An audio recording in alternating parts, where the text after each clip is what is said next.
Poetry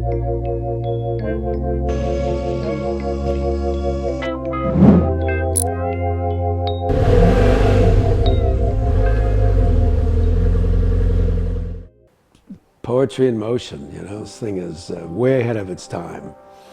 It's gorgeous lines.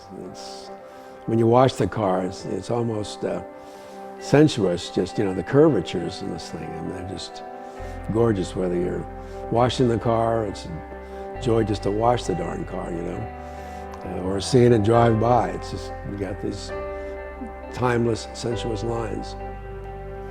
Getting gas in this thing is a real chore, because it takes an hour to get in and out of a gas station, because all of a sudden you've got 20 people around. How fast does it go? What year is this? How long have you had it?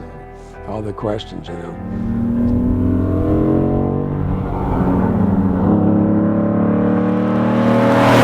I built a model of this car when I was probably 10 years old. It just kind of grabbed me then. It was one of those little dollar plastic models, and painted it silver. Thought, this is a gorgeous, gorgeous, gorgeous car. Someday, you know, I'm going to have one of these things.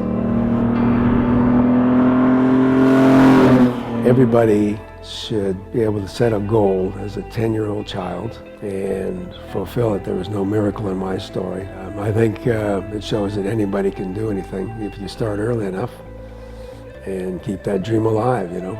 It took me 30 years to get to the point to get it, but here it is. So anybody that wants one, keep the dream alive.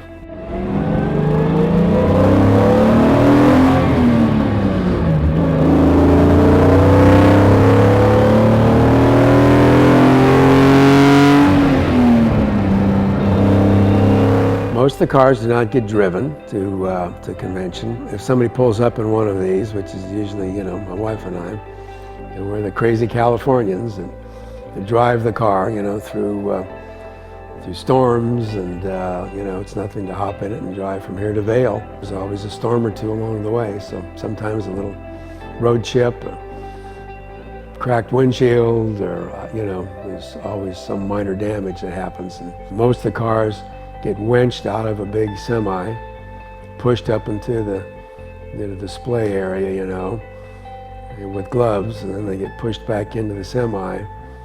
And sometimes they'll attempt to start them and move them 20 feet, and they'll sputter, and it's so sad. And this thing starts right up and runs right up on the ramp, as proud as can be. When you drive the car to a conference, you know, you probably devalue it, you know, a small amount every time you make a cross-country run, but yeah, who's counting, I guess. It gets driven often, it's driven hard. This car truly runs, we could get in it and go to New York right now in it and have no problem going non-stop. It's a way to keep them running and keep them on the road.